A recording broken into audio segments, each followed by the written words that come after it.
Welcome to the Young Southeast Asian Leaders Initiative Town Hall. My name is Anita Wu, your moderator this afternoon. Today, we have the crème de la crème of ASEAN youth right here, gathered in Kuala Lumpur, Malaysia, in University Malaya's Tunku Chancellor Hall. Having produced two Malaysian prime ministers, this venue is no stranger to young leaders such as yourselves. We are here because as youth under the age of 35, we currently represent 60% of the ASEAN population. And being the single largest demographic in ASEAN, we not only have an impact on our respective nations, but also across the region. From a global perspective, although ASEAN covers just 3% of land area, ASEAN as a single identity would rank as the 7th largest economy in the world. However, each nation within ASEAN is in a different place in our journeys towards development. Each journey unique. Deep poverty persists in the region, but one of the leaders tackling this issue is Indonesia's Dr. Sri Mulyani Indrawati, who is currently Managing Director of World Bank Group. Similarly, although the record on upholding human rights and democratic governance within the region still leaves much to be desired, Daw Aung San Suu Kyi's heroic struggle and triumph proves that mountains can be moved with determination and tenacity. ASEAN young entrepreneurs don't have to look far to know that success is within their reach, as AirAsia's Tan Sri Tony Fernandes carved his success from within this very region. Moreover, with a thriving scene in Southeast Asia, creative scene, who knows, the next Jimmy Choo could be amongst us this very moment. As our region faces the challenges inherent in a rapidly developing nation and economy, where perspectives on education, business, environment must change with the times, we should use our ingenuity and entrepreneurial spirit to change how we plan to overcome these obstacles and emerge stronger than ever. Southeast Asia is one of the most diversity-rich regions, home to an array of cultures and histories. And as we know, it was once even home to President Obama. The future of ASEAN will lie in its ability to not only celebrate this diversity, but to harness it as a key building block for our success. Today, the President himself will be taking questions directly from those present here, as well as questions submitted by you through Facebook and Twitter from around the region. Without further ado, please join me in welcoming to stage the 44th President of the United States, President Barack Obama.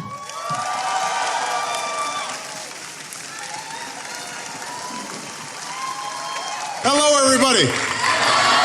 Oh, good afternoon. Selamat datang. Please, everybody have a seat. It is wonderful to be here, and it is wonderful to see all these outstanding young people here. I want to thank, first of all, the University of Malaya for hosting us. I want to thank the Malaysian people for making us feel so welcome. Anita, thank you for helping to moderate. Yeah, these trips are usually all business for me. But every once in a while I want to have some fun. So I try to hold an event like this where I get to hear directly from young people like you. Because I firmly believe that you will shape the future of your countries and the future of this region. And I'm glad to see so many students who are here today, including young people from across Southeast Asia. And I know some of you are joining us online and through social media, and you'll be able to ask me questions too. Now, this is my 5th trip to Asia as president, and I plan to be back again later this year, not just because I enjoy the sights and the food, although I do, but because a few years ago I made a deliberate and strategic decision as President of the United States that America will play a larger, more comprehensive role in this region's future. I know some still ask what this strategy is all about, so before I answer your questions, I just want to answer that one question. Why Asia is so important to America, and why Southeast Asia has been a particular focus. And finally, why I believe that young people like you have to be the ones who lead us forward. Now, many of you know this part of the world has special meaning for me. I was born in Hawaii, right in the middle of the Pacific. I lived in Indonesia as a boy. Hey, there's the Indonesian contingent. Yeah, hey, that's where they're from. Now, my sister Maya was born in Jakarta. She's married to a man whose parents were born here. My brother-in-law's father in Sandakan, and his mom in Kudat.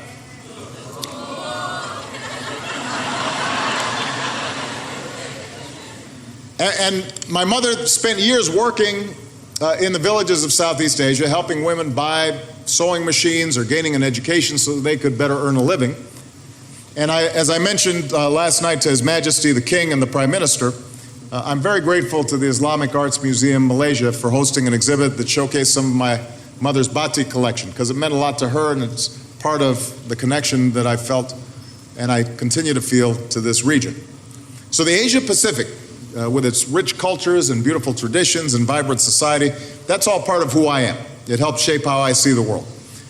And it's also helped to shape my approach as president. And while our government, our financial centers, many of our traditions began along the Atlantic coast, America's always been a Pacific nation as well. Our biggest, most populous state is on the Pacific coast. And for generations, wave of immigrants from all across Asia, from different countries and races and religions, have come to America and contributed to our success.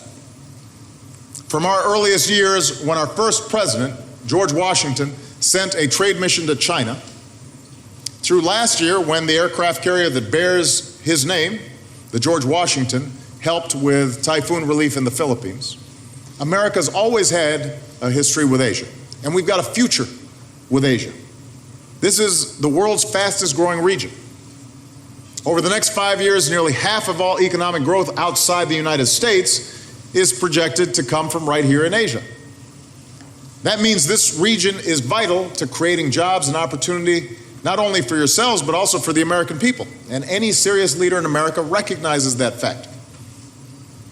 And because you're home to more than half of humanity, Asia will largely define the contours of the century ahead, whether it's going to be marked by conflict or cooperation, by human suffering or human progress. So this is why America's refocused our attention on the vast potential of the Asia-Pacific region. My country's come through a decade in which we fought 2 wars and an economic crisis that hurt us badly, along with countries all over the globe. But we've now ended the war in Iraq. Our war in Afghanistan will end this year. Our businesses are steadily creating new jobs, and we've begun addressing the challenges that have weighed down our economy for too long, reforming our healthcare and financial systems, raising standards in our schools, building a clean energy economy, cutting our fiscal deficits by more than half since I took office. So we've been busy at home. The crisis still confronts us in other parts of the world, from Middle East to Ukraine. But I want to be very clear. Let me be clear about this, because some people have wondered whether, because of what happens in Ukraine or what happens in the Middle East, whether this will sideline our strategy. It has not. We are focused, and we're going to follow through on our interest in promoting a strong U.S.-Asia relationship. America has responsibilities all around the world, and we're glad to embrace those responsibilities. And yes, sometimes we have a political system of our own, and it can be easy to lose sight of the long view.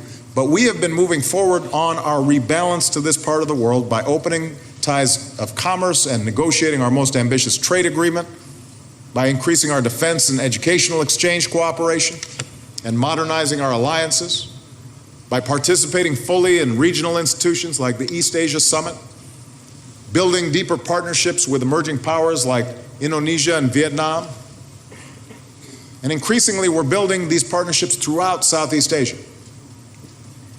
Since President Johnson's visit here to Malaysia in 1966, there's perhaps no region on earth that has changed so dramatically. Old dictatorships have crumbled. New voices have emerged. Controlled economies have given way to free markets. What used to be small villages, kampongs, are now gleaming skyscrapers. The 10 nations that make up ASEAN are home to nearly 1 in 10 of the world's citizens. And when you put those countries together, you're the 7th largest economy in the world, the 4th largest market for American exports, the number 1 destination for American investment in Asia. And I'm proud to be the first American president to meet regularly with all 10 ASEAN leaders, and I intend to do it every year that I remain president.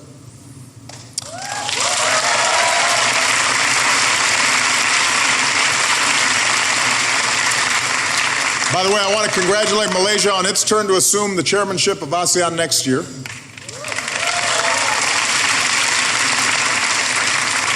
You know, Malaysia plays a central role in this region that will only keep growing over time, with an ability to promote economic growth and opportunity and be an anchor of stability and maritime security.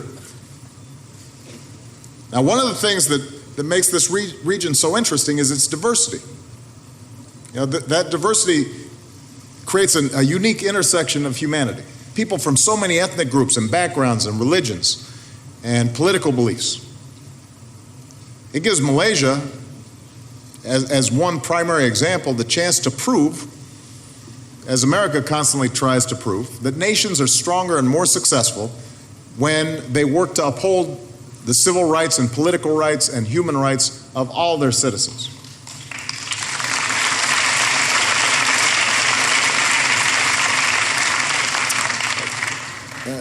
That's why over the past few years, Prime Minister Najib and I have worked to broaden and deepen the relationship between our two countries. In the same spirit of Bekerja Sama, that I think so many of you embody. The United States remains the number 1 investor in Malaysia. We're partnering to promote security in shipping lanes. We're making progress on the Trans-Pacific Partnership to boost trade that supports good jobs and prosperity in both our countries. Today, I'm very pleased that we've forged a comprehensive partnership that lays the foundation for even closer cooperation for years to come. But our strategy is more than just security alliances or trade agreements. It's also about building genuine relationships between the peoples of Asia and the peoples of the United States, especially young people. We want you to be getting to know the young people of the United States and partnering well into the future in science and technology and entrepreneurship and education. One program that we're proud of here in Malaysia is the Fulbright English Teaching Assistance Program. Great, there we go. Over the past 2 years, nearly 200 Americans have come here, and they haven't just taught English, they've made lifelong friendships with their students and their communities. Now, one of these Americans, I'm told, was a young woman named Kelsey from a city in Boston, the city of Boston.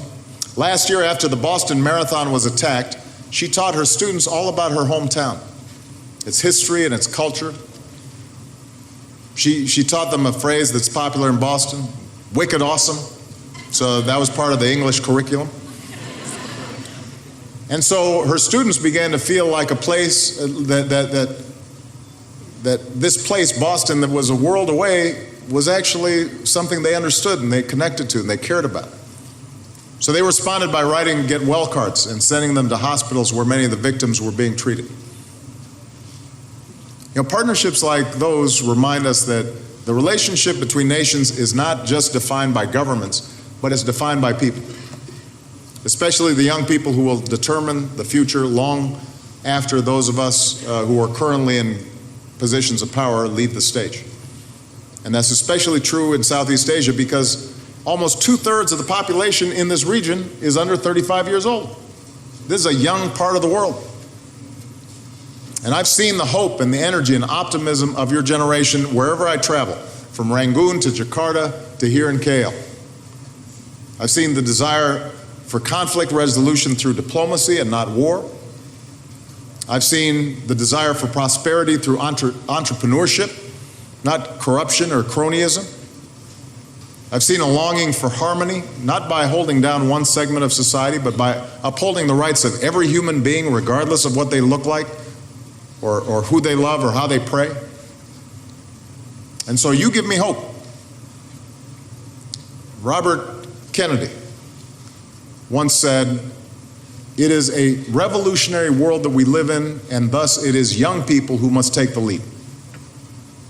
And I believe it is precisely because you've come of age in such a world, with fewer walls, with instant information.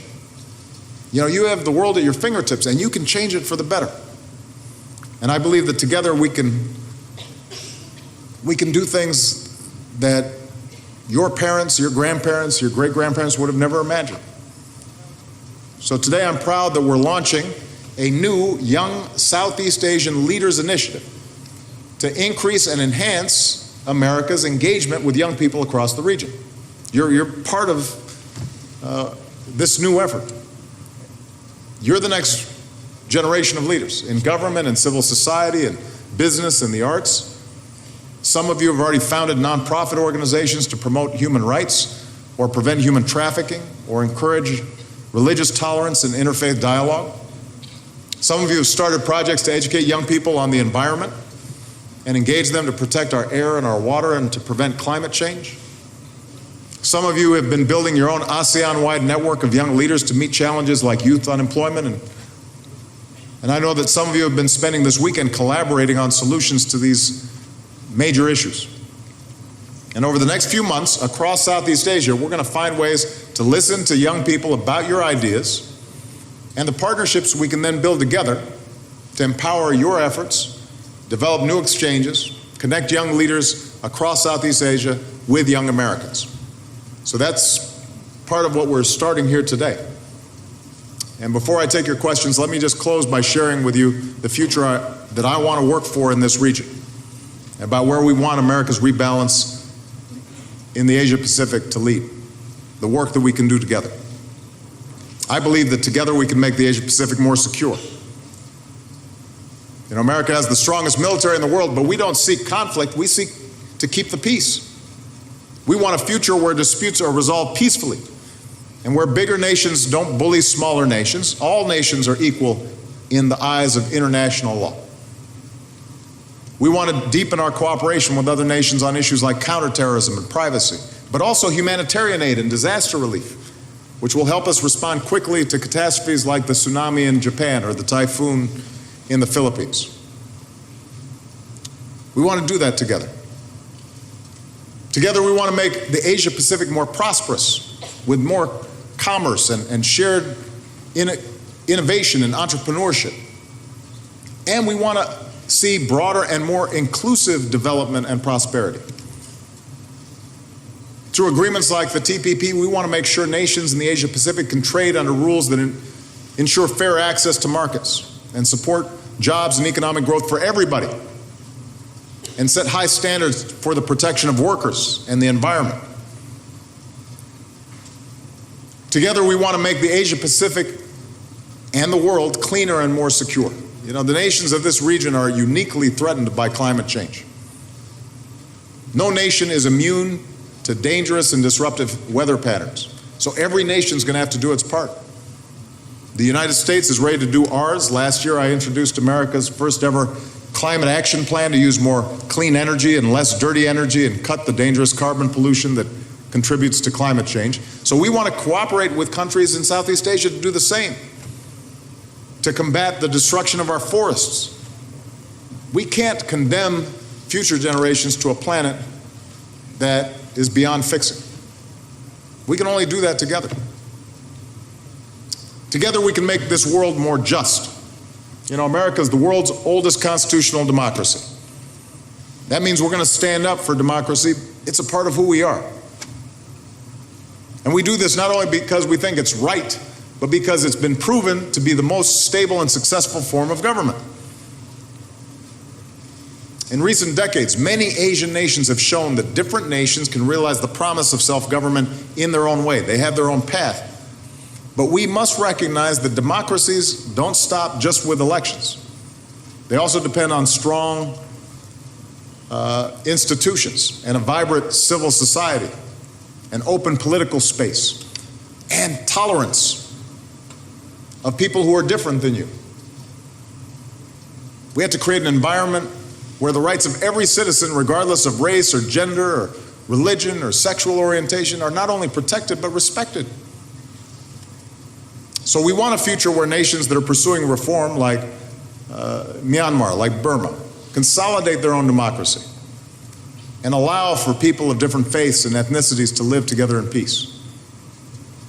We want to see open space for civil society in all our countries so that citizens can hold their governments accountable and improve their own communities. We want to work together to ensure that we're drawing on the potential of all our people, and that means ensuring women have full and equal access to opportunity, just like men.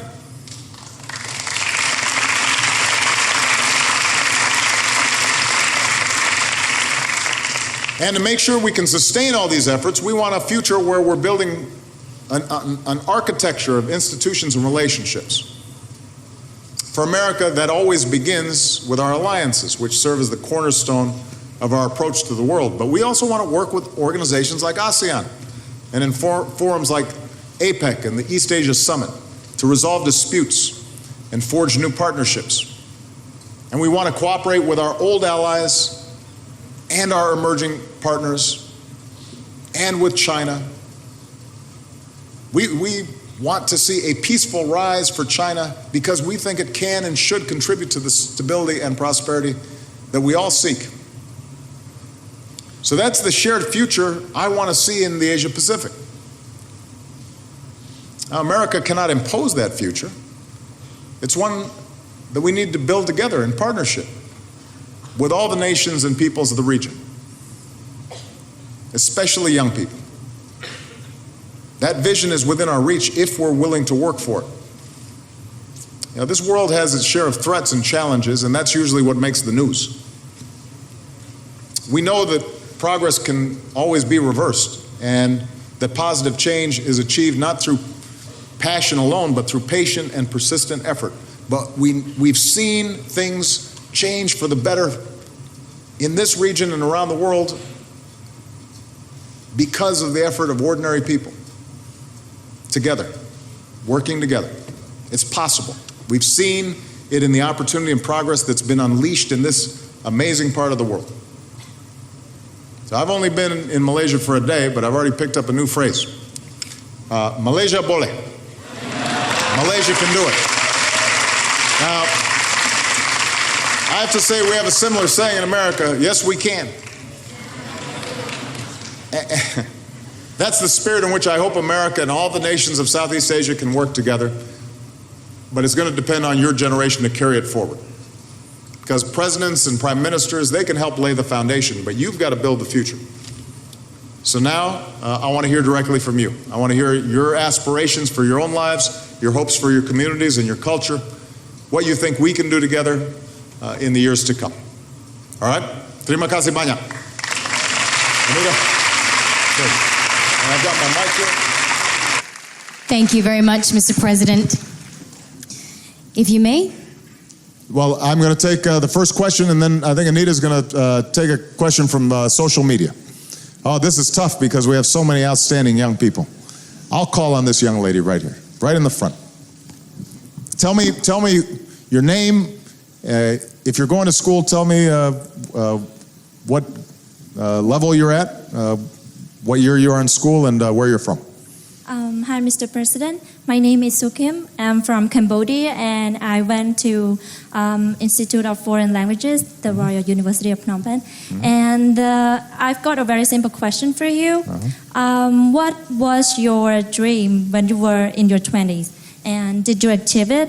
And if so, how did you achieve it? Well, it's a short question, but it's not a simple one.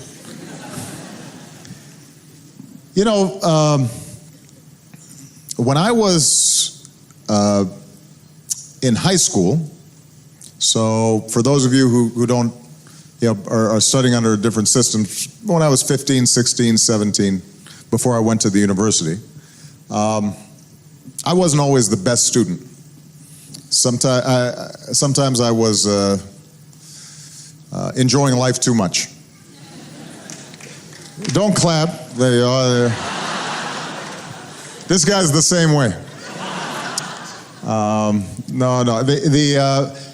Part of it I was rebelling. It was, which is natural for young people that age. I didn't know my father, and so my family life was complicated. So I didn't always focus on my studies.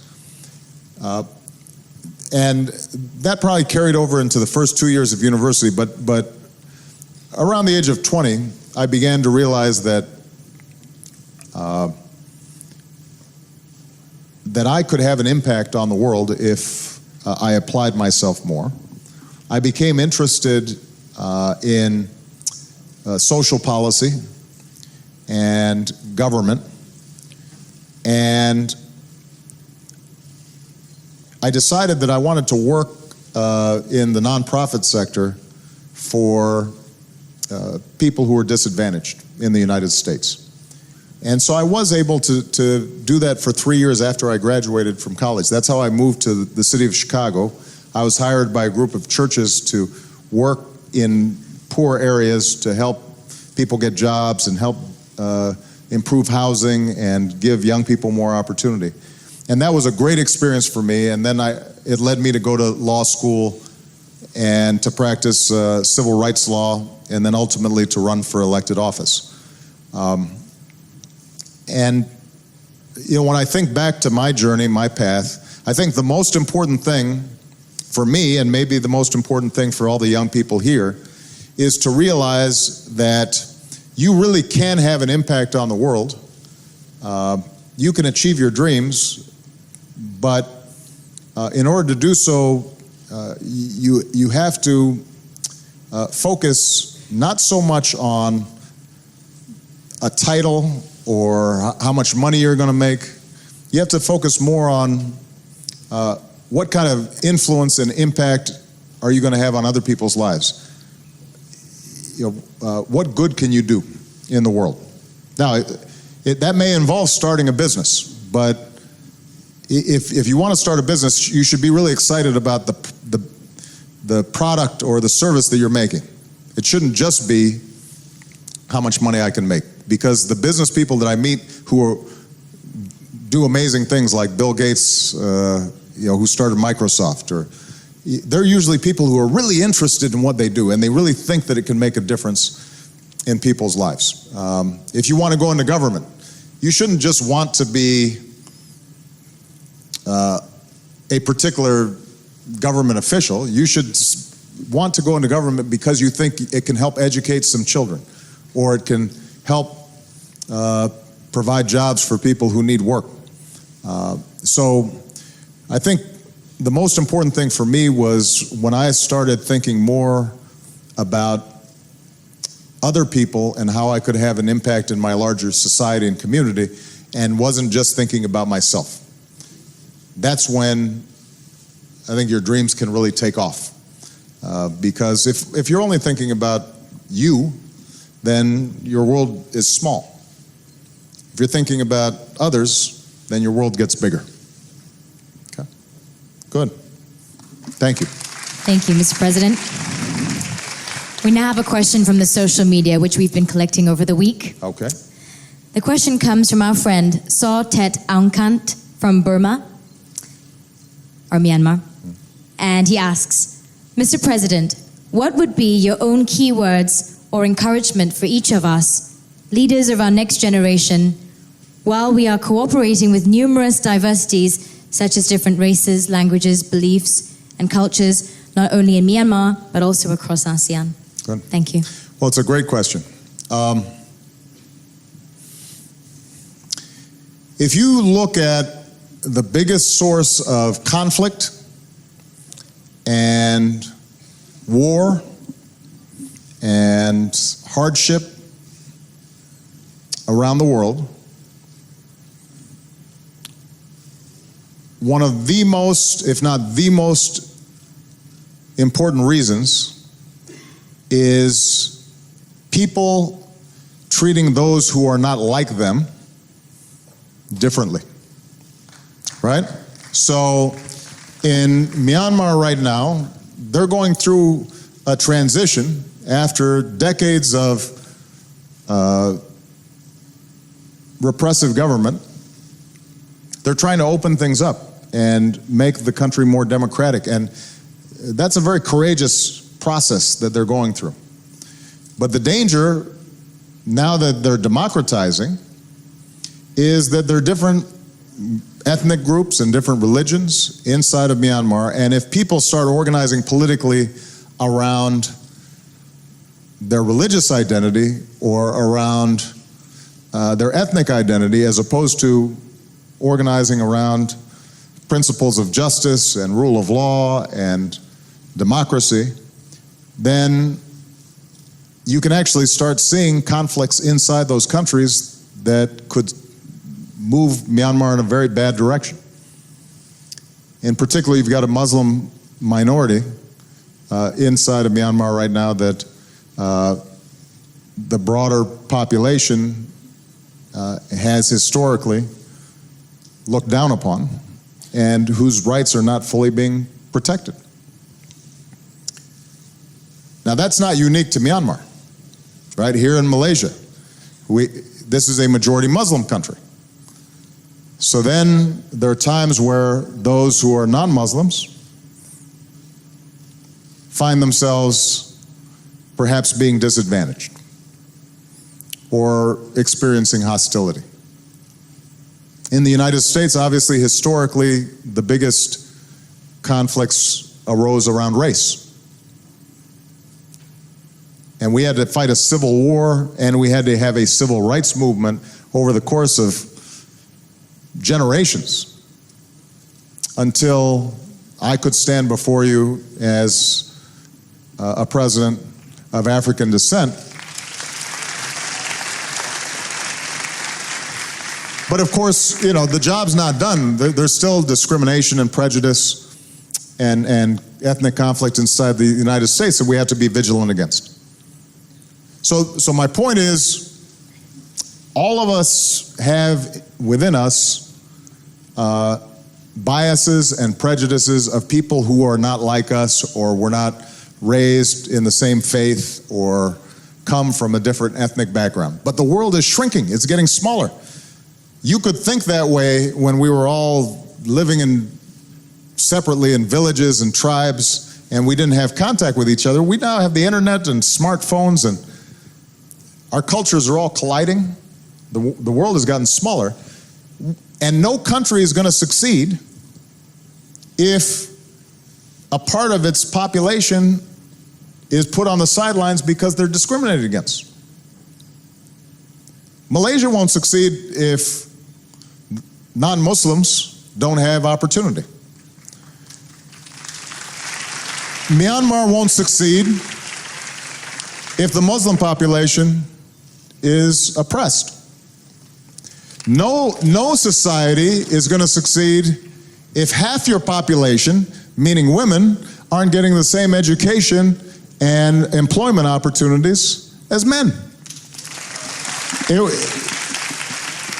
So I think the key point for all of you, especially as young people, is, you know, you should embrace your culture. You should be proud of who you are and your background, and you know, you should appreciate the differences in language and food, and how you worship God is going to be different. And those are things that you should be proud of. But it shouldn't be a tool to look down on somebody else. It shouldn't be a reason to discriminate. And you have to make sure that you are speaking out against that in your daily life, and as you emerge as leaders, you should be on the side of politics that brings people together rather than drives them apart. That is the most important thing for this generation. And part of the way to do that is to be able to stand in other people's shoes and see through their eyes. Almost every religion has within it the basic principle that I, as a Christian, understand from the teachings of Jesus. Do unto others as you would have them do unto you. Treat people the way you want to be treated.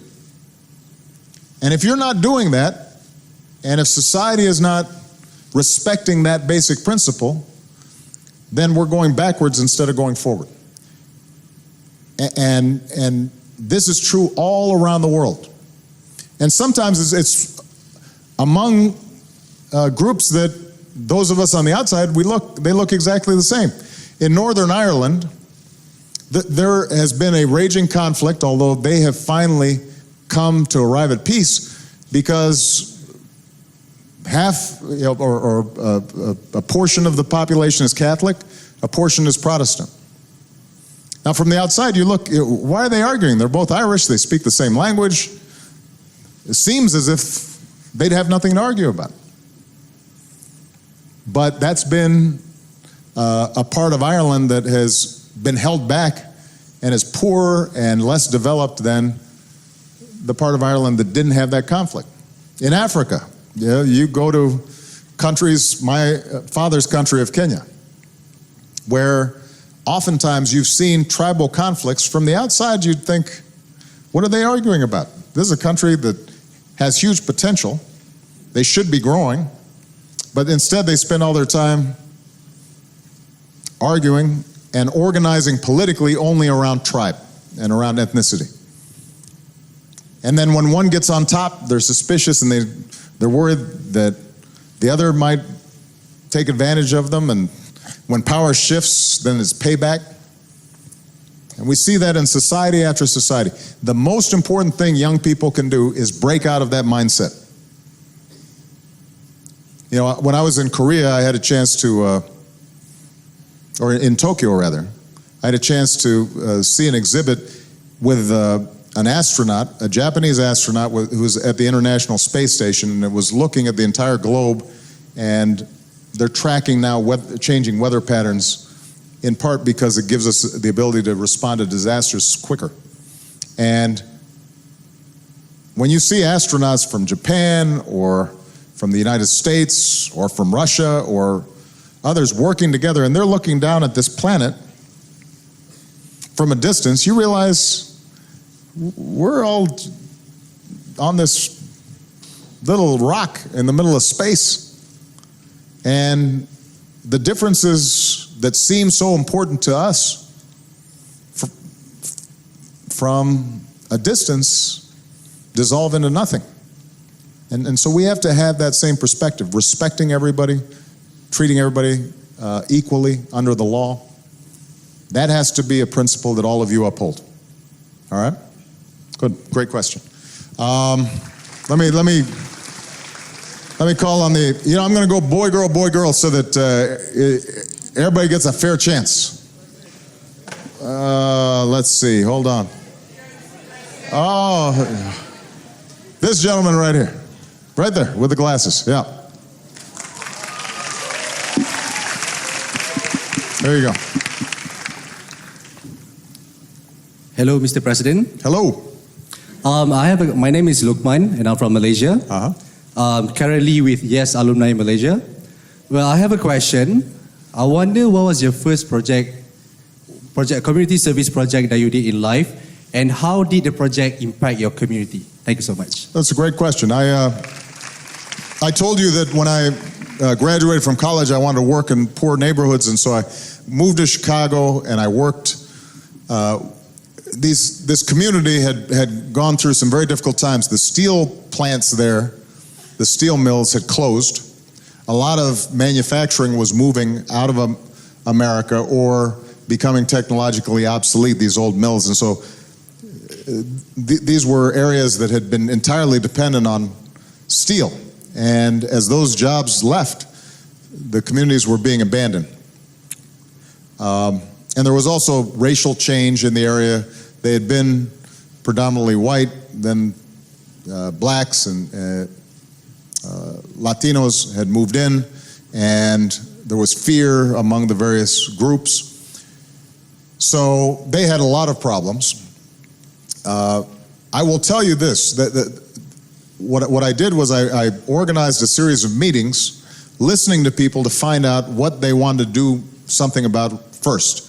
The most immediate problem they saw was there was a lot of crime that had emerged in the area, but they didn't quite know how to do anything about it.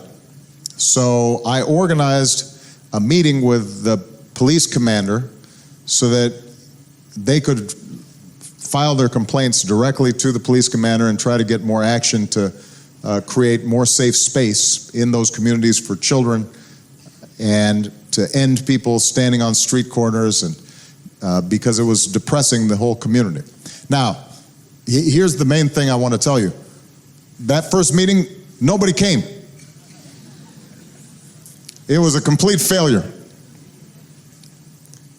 And I was very depressed.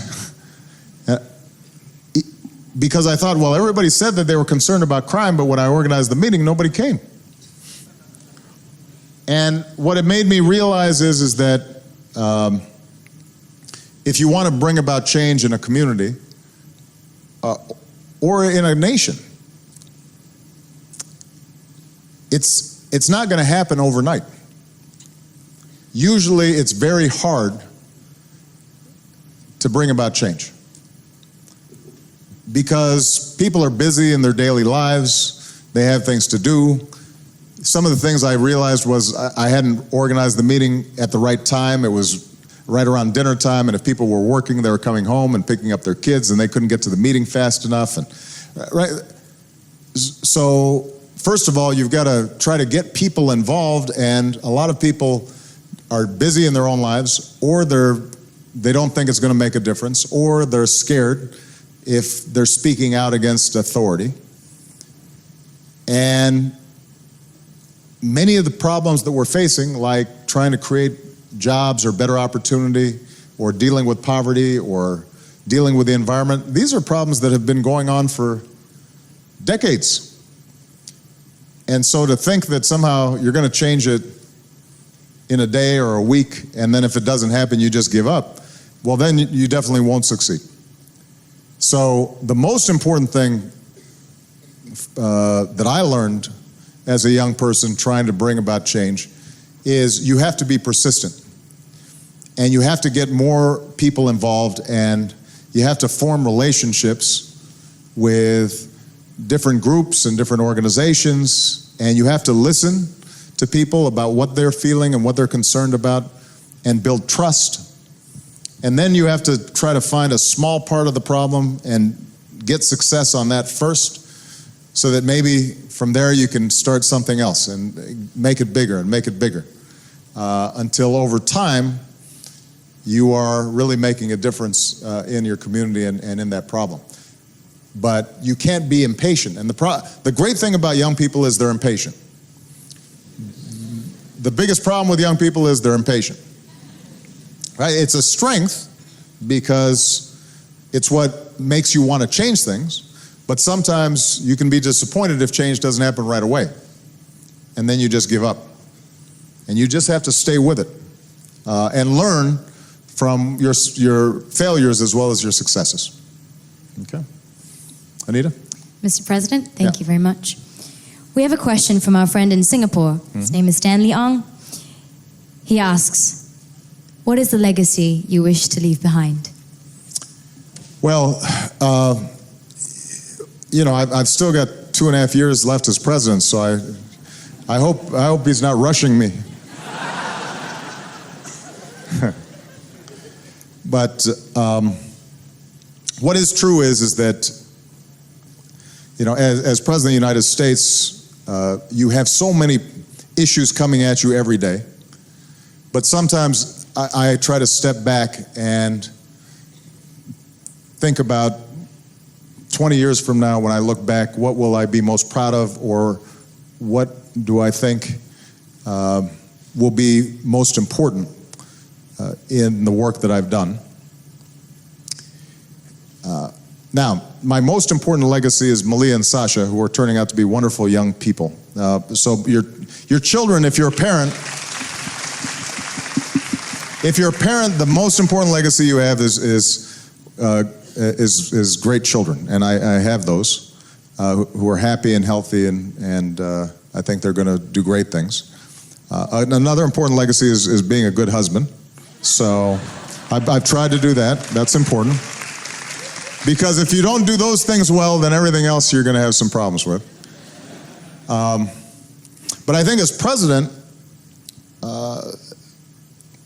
what I've tried to do in the United States is really focus on how do you create opportunity for all people.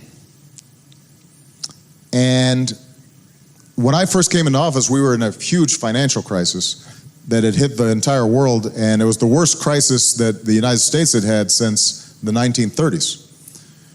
So the first thing I had to do was just make sure that we stopped the crisis and start allowing the economy to recover, and we've now created more than 9 million jobs, and the economy is beginning to improve for a lot of people. But what you've also seen is a trend in the United States, but also around the world, in which even when the economy grows, it tends to benefit a lot of people at the very top, but the vast majority of people, they don't benefit as much. And you're starting to see bigger and bigger gaps in inequality and in wealth and in opportunity. And that's true not just in the United States, it's true in Europe. It's long been true in parts of Asia. It's been true in Latin America. And I believe that economies work best when growth and development is broad-based, when it's shared. When ordinary people, if they work hard and they take responsibility, they can succeed. Not everybody's going to be rich, but everybody should be able to live a good life. Not everybody's going to be a billionaire, but everybody should be able to have a nice home and educate their children and feel some sense of security. So that's not something that I can do by myself as President of the United States, but everything that I do, whether it's providing more help for people to go to college or giving early childhood education to young children, because we know that the younger children get some additional initial schooling, especially poor children, the better off they'll do in school for all the years to come, to the work that we're trying to do in providing health care for all Americans so that they don't experience a crisis when somebody in their family gets sick. All of those efforts are with the objective of making sure that ordinary people, if they work hard and they act responsibly, they can succeed. And internationally, my main goal has been to work with other partners to promote a system of rules so that conflicts can be resolved peacefully, so that nations observe basic rules of behavior, so that whether you're a big country or a small country, you know that there are certain principles that are observed, that doesn't just make right, but that there's a set of ideals and there's justice, both inside countries and between countries. Now, that means, trying to end the proliferation of nuclear weapons, which are a threat to humanity. And we've made progress in that front, me negotiating the reduction of our nuclear stockpiles with the Russians, and trying to resolve through diplomacy the problem that Iran has been trying to pursue nuclear weapons, and working with countries like Malaysia to prevent the proliferation of nuclear weapons. That means working to get chemical weapons out of Syria. It means trying to promote a just peace between the Israelis and the Palestinians. It means opening up to Burma. And I was the first president to visit there, and seeing if we could take advantage of the opportunity with Aung San Suu Kyi's release to create a country that was a responsible part of the world order. Now, sometimes our efforts have been successful. Sometimes, just as I told this young man here, my efforts initially haven't been as successful, and I've had to keep on trying. And I am confident that when I'm done as president, there's still going to be parts of the world that are having war, that are having conflict, that are oppressing their own people. So I'm not going to solve all these problems. I've got to leave some work for all of you. But what I do hope is that I will have made progress on each of those fronts. So that, if when I leave I can say, there are a few more countries that are democracies now, and the United States helped.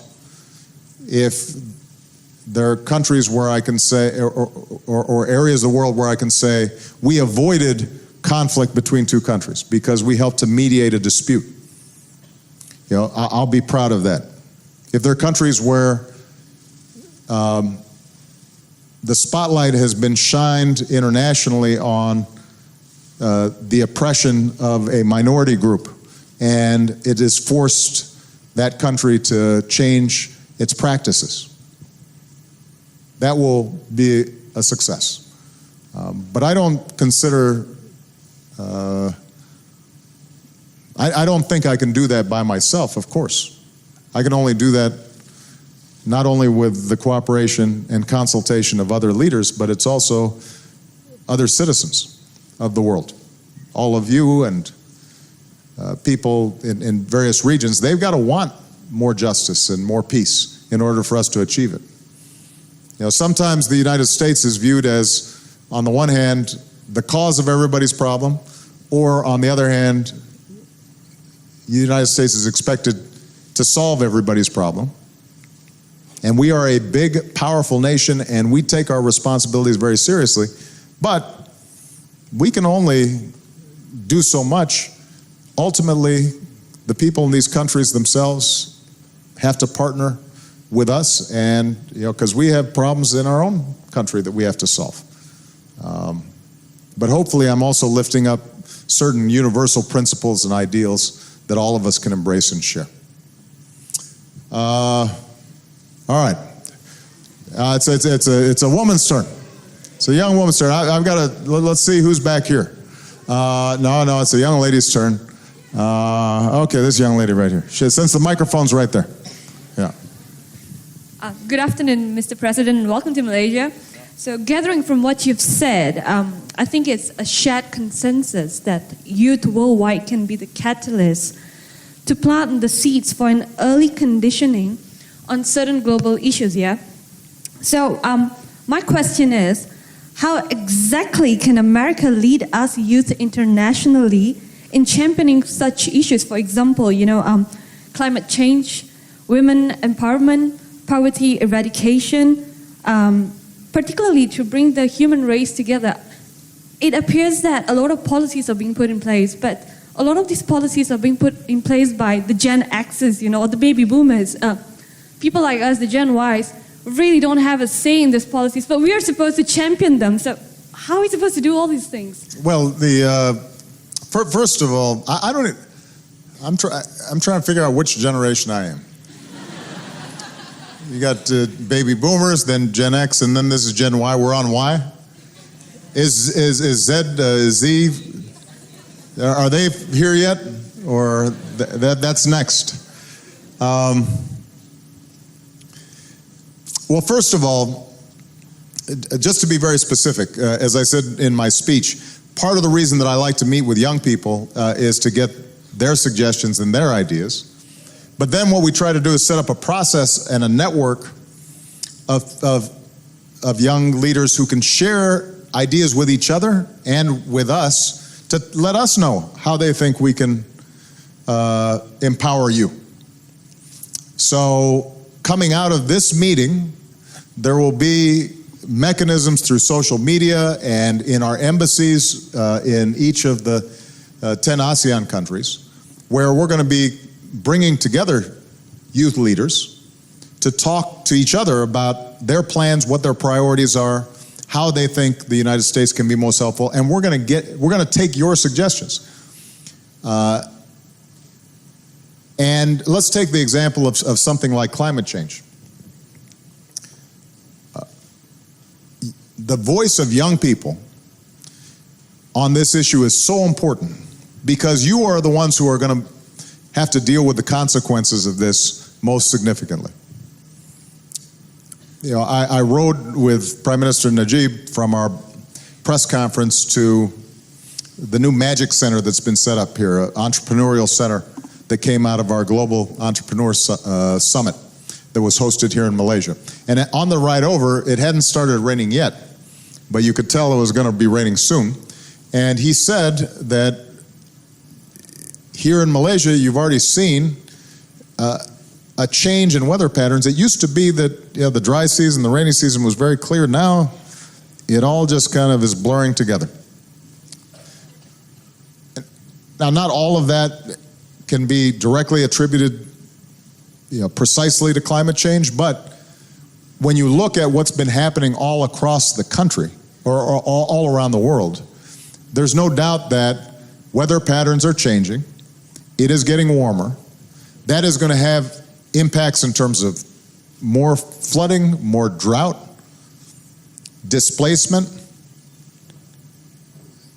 could affect food supplies, could affect the incidence of diseases. Coastal communities could be severely affected. And what happens when humans are placed under stress is the likelihood of conflict increases. There's a theory that one of the things that happened in Syria to trigger the protests that resulted in the terrible, violent efforts to suppress them by President Assad was repeated drought in Syria that drove people off their lands so they could no longer afford to make the traditional living that they had made. Now, whether that's true or not, we don't know precisely, but what we do know is that you see in communities that are under severe weather pressure, drought, famine, food prices increasing, they're more likely to be in conflict. And you're going to have to deal with this unless we do something about it. So the question is, well, what can we do? Every country should be coming up with a climate action plan to try to reduce its carbon emissions. In Southeast Asia, one of the most important issues is deforestation. In Indonesia, in Malaysia, what you've seen is huge portions of tropical forests that actually use carbon and so reduce the effects of climate change, reduce carbon being released into the atmosphere and warming the planet. They're just being shredded because of primarily the palm oil industry. And there are large business interests behind that industry. Now, the question is, are we going to, in each of those countries, say, how can we help preserve these forests whilst using a different approach to economic development that does less to damage the atmosphere? And that means engaging then with the various stakeholders. You've got to talk to the businesses involved. You've got to talk to the government, the communities who may be getting jobs,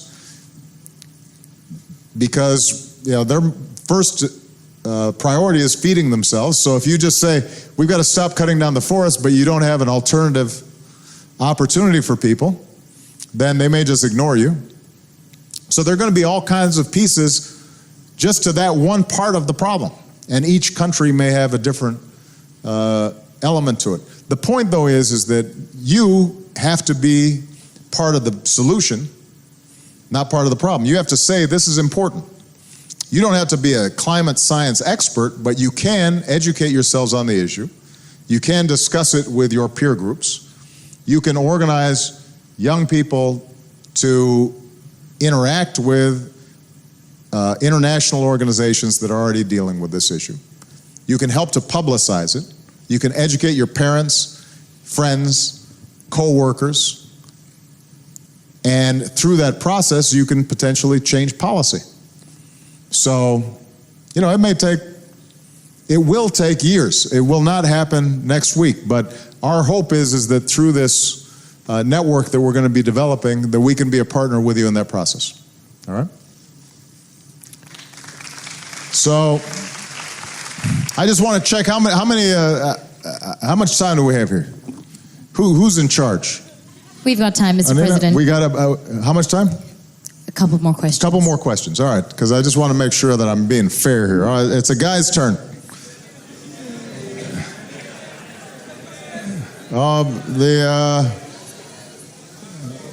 Let's see. All right, how about this guy? Because I like his haircut. The guy with the spiky hair, right there. All right. Yes. Selamat sejahtera, Mr. President. My name is Chong Yap. I'm an event organizer and the curator of TEDx Youth at KL. In your opinion, what are the top 3 advice to fellow Malaysians and government to become a developed country in 6 years' time? As this is one of our country's visions, and I think it's important for fellow Malaysians to contribute together in order to achieve that. Thank you. Well, I had an extensive conversation with Prime Minister Najib about his development strategy. First of all, Malaysia is now a middle-income country. It's done much better than many other countries in per capita income and growth over the last 2 decades. And there's been some wise leadership that has helped to promote Malaysian exports and helped to train its people. You've got high literacy rates, which is critically important. Investing in people is the single most important thing in a knowledge economy. Right? Traditionally, wealth was defined by land and natural resources. Today, all the most important resources between our ears. And Malaysia's made a good investment in young people.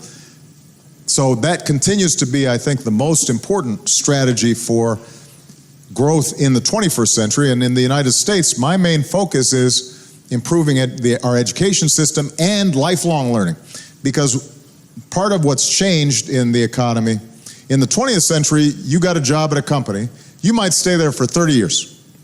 Things didn't change that much. Now, you may be at one company and that company may be absorbed and you might have to retrain for a new job because the thing that you were doing before has been made obsolete because of technology.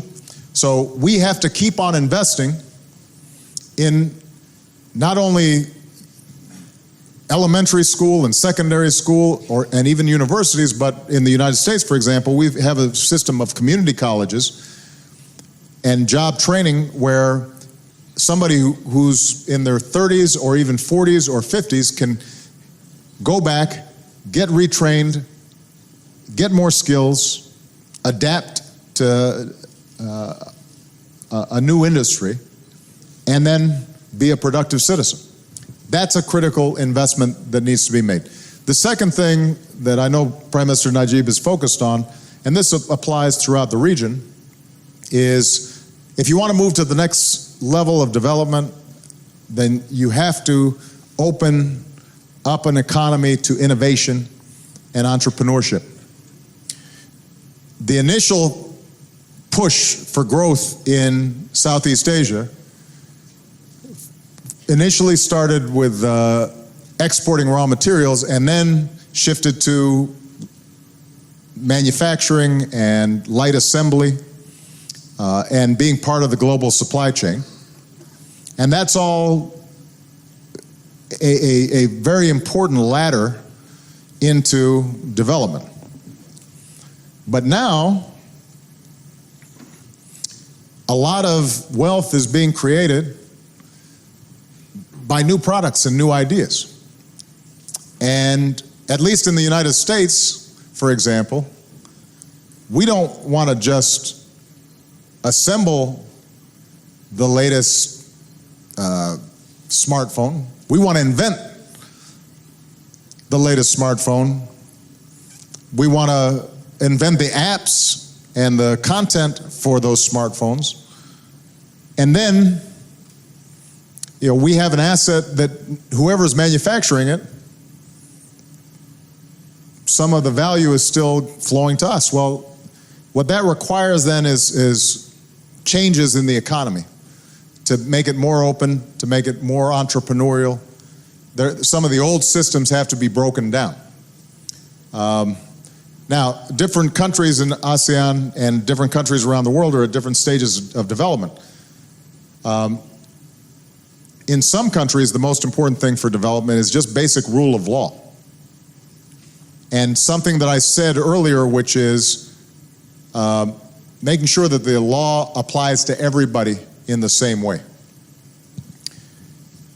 I believe if Malaysia is going to take that next leap, then it's going to have to make sure that the economy is one where everybody has the opportunity, regardless of where they started, to succeed. And that energy has to be unleashed. And I think Prime Minister Najib understands that. And the trade agreement that we're trying to create, the TPP, part of what we're trying to do is to create higher standards for labor protection, higher standards for environmental protection, more consistent protection of intellectual property, because increasingly that's the next phase of wealth. All those things require more transparency and more accountability and more rule of law. And I think that it's entirely consistent with Malaysia moving into the next phase. Now, it's hard to change old ways of doing things. And that's true for every country. I mean, China right now, after unprecedented growth over the last 20 years, realizes it's got to change its whole strategy. It's been so export-oriented, but now they're starting to realize that if they want to continue to grow, they've got to develop consumer markets inside their own country. And what that means is that they've got to give workers more ability to spend on consumer goods, and that they have to have a social safety net so that workers aren't just saving all the time, because if they get sick, they don't have any social insurance programs and they don't have any retirement programs. And so they're starting to make these shifts, but these are hard shifts. Even in a country that's controlled by the Central Party, that's not democratic, it's still hard because certain people have gotten accustomed to and done very well with an export-driven strategy. So when you shift, there's going to be somebody who resists. And that's true in every country. It's true in the United States. We've got to change how we do things. And when you try to change, somebody somewhere is benefiting from the status quo. Malaysia is no different. But I'm confident that you can make it happen. All right, I'll take two more questions. And it's a young lady's turn. So guys, you can all put down your hands. Let's see. This young lady with the yellow. Good morning. My name is Rida from Indonesia. Apa kabar? Baik-baik saja. Baik. Well, okay. I have a very short question. What does happiness mean to you? What does happiness mean to me? Wow, well, you guys, that's a big philosophical question.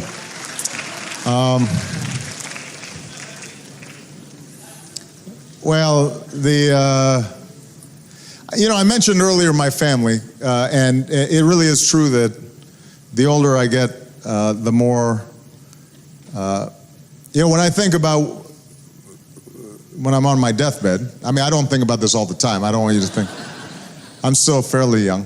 But when I think at the end of my life and I'm looking back, what will have been most important to me? I think it's the time I will have spent with the people I love.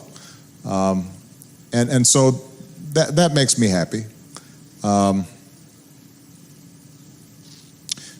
I also think that as I get older, what's most important to me is feeling as if I've been true to my beliefs and that I've lived with some integrity. Now, that doesn't always make you happy in the sense of you're laughing or,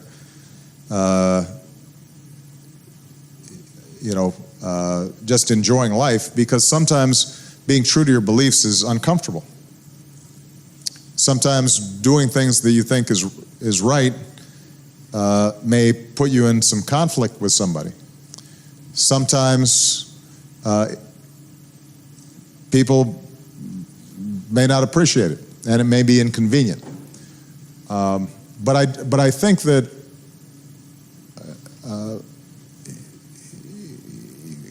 part of being satisfied, at least with life, as you get older, is feeling as if you know that every day you wake up and there's certain things you believe in, for example, respecting other people, or showing kindness to others, or trying to promote justice, or whatever it is that you think is best in you, and that at the end of each day you can say, okay, you know what, I was consistent with what I say I'm about, what I say I believe in, the image I have of myself. And when I'm uncomfortable is when I think, I didn't do my best today. Maybe I didn't speak out when I should have spoken out. Maybe I didn't work as hard on this issue as I should have worked. Then, I'm tossing and turning, and I don't feel good. And I think that having that kind of integrity is important. Where you can look at yourself in the mirror and you can say, okay, I am who I want, who I say I want to be.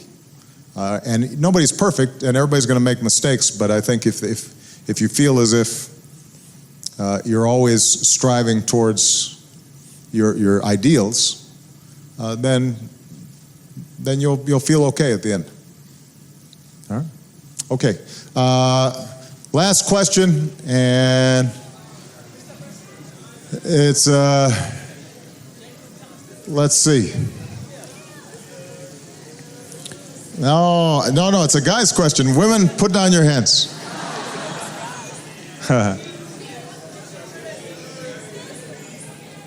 That's the, okay, I'll call on this gentleman here because there you go, with the glasses. Oh, yeah. Hello, good evening, Mr. President Obama. Well, my name is Karin Lee Chiva from Malaysia. I'm an undergrad from University of Malaya under the Faculty of Arts and Social Sciences. So my question is, in your position right now, what values that you uphold the most, that you think is very important, that makes you what you are today? And what do you wish to bring that value to the young people of today so that they can change the world to become a better world? Thank you. Well, thank you. I'm gonna take another question after that because I've already answered this question. Wait. Let me explain. What I think is most important is showing people respect who you disagree with, right? And so for example, there's a note over there. I don't know what those young people are putting a note about, but I think that the basic idea that if somebody's not like you, if they look differently than you, if they believe differently than you, that you are treating them as you want to be treated. If you are applying those ideas, I think you're going to be halfway there in terms of solving most of the world's problems. And a lot of that's around some of the traditional divisions that we have in our society: race, ethnicity, religion, gender. Treat people with respect, whoever they are, and expect your governments to treat everybody with respect. And if you do that, then you're going to be okay. All right.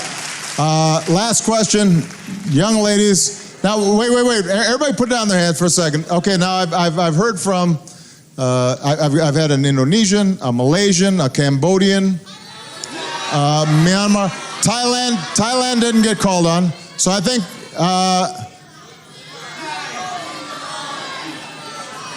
all right, Thailand's raised, Thailand where? Okay. Oh, and the Philippines. Well, see, I can't call on everybody. Thailand said they were the first ones to shout. So go ahead, this young lady right here.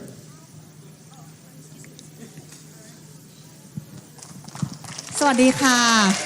Hi, Mr. President. Very short question. What are the things that you regret nowadays, like you should have done in the past?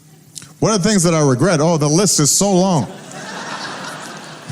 I regret calling on you, because now I'm going to be telling everybody my business. No, I'm just joking about that.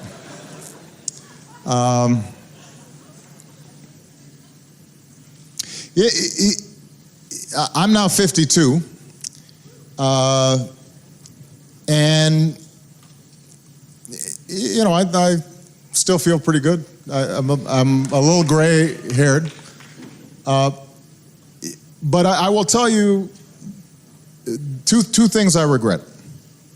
One is very specific, one is more general.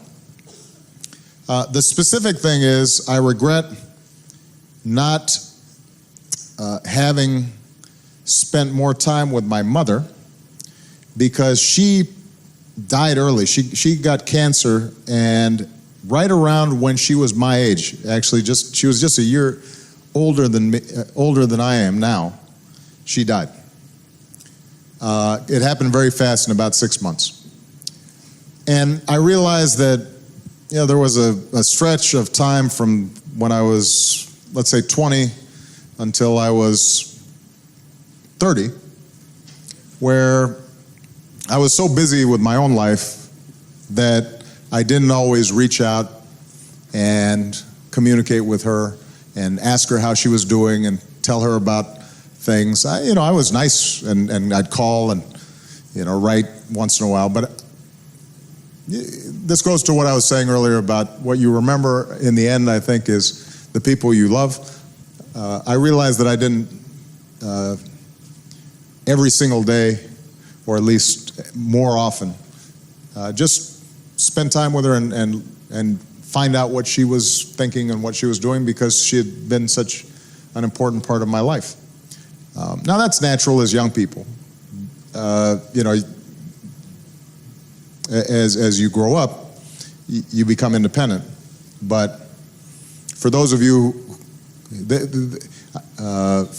who have not called their parents lately, I would just say that is something actually I regret. The more general answer is I regret wasting time.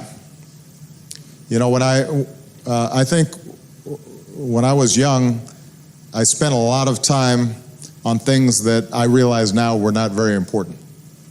And I wish I had used my time more wisely. And so now I don't want people to spend every minute of every day working all the time. because you have to enjoy life and you have to have friends and you have to, appreciate all that life has to offer. But I do think that in America at least, but now I think worldwide, we spend an awful lot of time on diversions. Watching TV or playing video games or and all that time, when you add it all up, I say to myself, I could have spent more time learning a foreign language, or I could have spent more time working on a project that was important. And I think it would be useful for all of you to consider how you're spending your time and make sure that you're making every day count.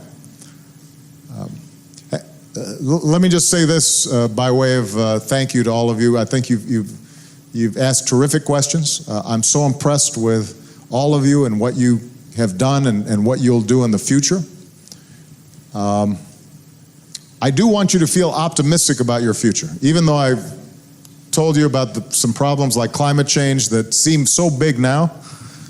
I always say we get White House interns to come in and they work at the White House and they're there for 6 months, and then I usually speak to them at the end of 6 months. And I always tell them that despite how hard sometimes the world seems to be, and all you see on television is war and conflict and poverty and violence, the truth is that if you had to choose when to be born, not knowing where or who you would be, in all of human history, now would be the time.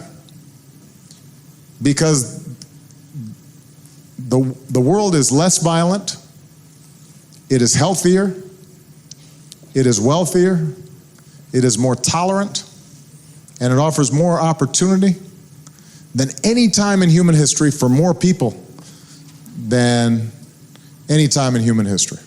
Now, that doesn't mean that there aren't still terrible things happening around the world or in this region, or we still have things like human trafficking, and we still have terrible abuse of children, and there are conflicts, and so there are all kinds of things that we're going to have to tackle and deal with.